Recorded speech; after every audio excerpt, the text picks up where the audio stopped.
Merci, Monsieur le Président, de me donner la parole pour poser quelques questions à Monsieur Marcel Guilabogui. Monsieur Marcel, le 28 septembre 2009, est-ce que vous avez participé à un rassemblement militaire au camp Al-Fayad? Non. Est-ce que c'était une obligation pour les militaires du camp de participer au rassemblement les matins? Vous dites? Est-ce que c'était une obligation pour les militaires du camp Al-Fayad Diallo de participer à un rassemblement tous les matins? Bon, nous, la présidence, le rassemblement c'est vendredi. Hein. Les autres maintenant c'est dans les différentes compagnies. D'accord. Quand le président Dadi sortait, on voyait des dizaines de militaires derrière lui pour assurer sa sécurité. Je voudrais savoir qui désignait ces militaires-là. Vous savez, c'est un tour de rôle. La garde c'est un tour de rôle. Une seule personne ne peut pas garder un chef d'État durant toute une année ou bien même une semaine. Il doit se reposer. C'est une structure. Je ne connais pas la personne en proprement dit, mais il y avait un commandant quand même du salon. Oui, ma question c'est de savoir, je n'ai pas dit qu'une seule personne pouvait faire tout ça. J'ai demandé qui désignait ces militaires pour sortir avec le président. Désigner, oui. Quand le président veut sortir, il informe son aide du camp. Et si nous nous sommes informés, on vient, on met le dispositif, Toumba et moi, pour qu'on puisse bouger. Mais s'il le fait à notre insu, je ne peux pas comprendre cela. Alors, je veux savoir, les militaires non désignés pour sortir avec le président, est-ce qu'ils avaient le droit de sortir? Vous dites? Les militaires non désignés pour sortir avec le président, est-ce qu'ils avaient le droit de sortir? Tout ce qui était à la présidence était sous le contrôle du président. Donc, même si un militaire n'était pas désigné par le chef de la garde présidentielle, dès que le président sortait, chacun avait le droit de sortir et de le suivre comme ça. Ça dépend des dispositifs mis en place. Oui, c'est relativement à ces dispositifs. Et du milieu où vous allez, si c'est bien coordonné. Oui, d'accord. Le 28 septembre, est-ce que vous avez été désigné pour sortir? Moi, je suis désigné à chaque moment et à chaque temps. Dès que le président sort, je ne suis pas un homme à être désigné. Je suis un garde rapproché. Pourquoi est-ce que tous les militaires de la garde rapprochée avaient ces mêmes privilèges que vous? Privilège ou pas, chacun avait son travail. Non, c'est la question que j'ai posée. Est-ce que tous les militaires de la garde rapprochée avaient le même privilège de sortir avec le président à tout moment s'ils le veulent? Oui, c'était de tout, il y avait des gens, c'était de tout de rôle. Il y a d'autres qui pouvaient rester dans le salon et quand le président sort. On ne vide pas le camp. D'accord. Lors de votre premier passage, vous aviez déclaré que c'est dans votre bureau au camp Al-Fayad Diallo que vous avez poursuivi votre convalescence. Je voudrais savoir, est-ce que vous maintenez cette déclaration? Je le maintiens. Hein.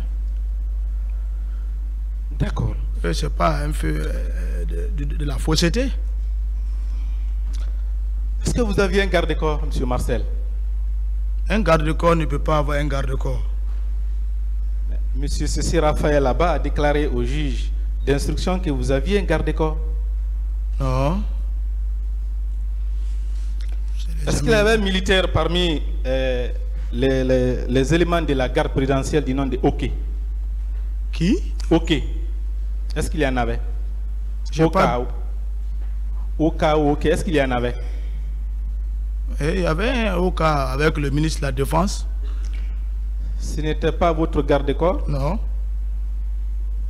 Oké, tout le monde le connaît. Il était avec le ministre de la Défense. C'était même son aide du camp à la fin. Dans votre bureau, le bureau où vous avez poursuivi votre convalescence, vous traitiez quel genre de dossier là-bas? Bureau?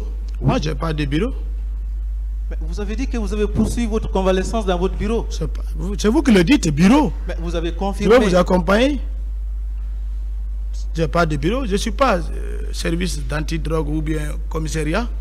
Déjà, vous vous rétractez? Non, pas rétracté. Tout le monde était logé. C'est 200 logements. Ceux qui avaient des soldats même qui étaient 5, 6, 7 personnes dans une chambre. Alors, voilà. Ma question c'est de savoir, quelqu'un qui est écarté par le président, qui n'est pas l'adjoint du chef de la garde présidentielle, Oui. comment il peut avoir un bureau et avoir un garde-corps? Moi, je n'avais pas de garde-corps, c'est vous qui vous confirmez, vous le dites.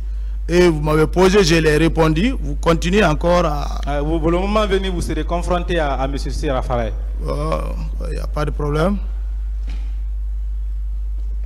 Alors, je voudrais aussi savoir, le 28 septembre 2009, selon votre déclaration, vous étiez au camp Alpha Diallo, au bord de la route, lorsque vous avez vu le convoi du président de la République passer. Est-ce que c'est au même endroit que vous êtes resté pour voir votre ami Thuram aussi passer? Vous confondez, je crois que quand on est là à parler, il faut écouter. Je n'ai pas dit que Thuram passait. Si vous voulez que je revienne sur les mots, c'est pas comme ça. M. Marcel, je ne confonds absolument rien. Rien. Il n'y a aucune confusion dans mes propos. Oui, vous dites que Thuram, j'ai vu là-bas que vous avez vu Thuram passer. Et moi, je n'ai pas parlé que Thuram passait dans mes déclarations ici. Et si vous le dites, c'est ce que je vous dis. D'accord.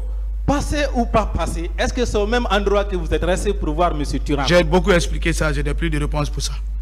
D'accord. Alors, vous avez dit que c'est à M. Thuram que vous avez demandé où est le commandant Toumba. Il vous a dit que le commandant Toumba est sorti avec le président. Alors, si réellement il est vrai que vous étiez là-bas pour voir le convoi, ensuite voir M. Thuram, pourquoi vous n'avez pas reconnu le véhicule du commandant Toumba? Ça, c'est votre explication. Moi, je n'ai pas parlé comme ça. C'est ce que vous avez déclaré ici. Non. D'accord. Vous avez le droit de nier tout. Non. C'est vous qui dites, hein, le tribunal nous regarde. Hein, je n'ai pas dit ça ici. Alors, les mots pèsent. Le véhicule du commandant Toumba, est-ce qu'il était fumé? Je n'ai pas de réponse pour ça. D'accord.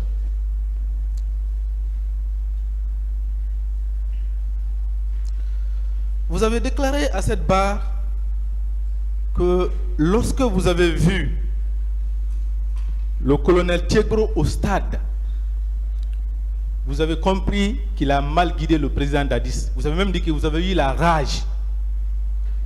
Vous avez pris la décision de l'arrêter. Mais je veux comprendre, comment vous avez rapidement compris que c'est lui qui a mal guidé le président Dadis, sur le champ même? Nous sommes sur le terrain, nous sommes à la présidence, nous voyons ces façons de faire. C'est ça qui m'a poussé à ça, à le dire. Il faut connaître l'homme.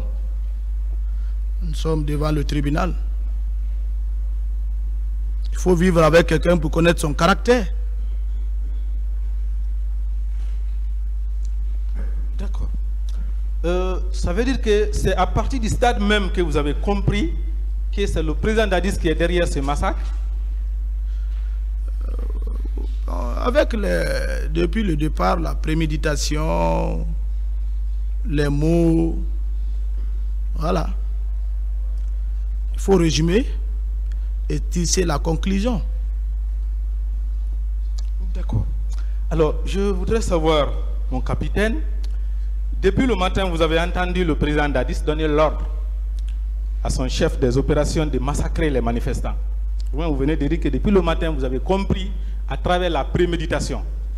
Alors, pourquoi sortir derrière un président qui est parti, qui a déjà donné l'ordre et qui est lui-même sorti pour aller comment on appelle ça, massacrer les manifestants?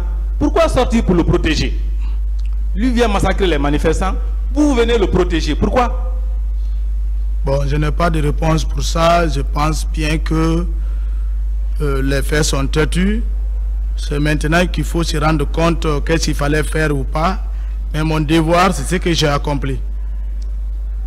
En reconnaissant que vous êtes sorti pour aller protéger un président qui allait massacrer sa population, est-ce que ce n'est pas un aveu de complicité, mon capitaine? Non, je ne suis pas complice de ce fait.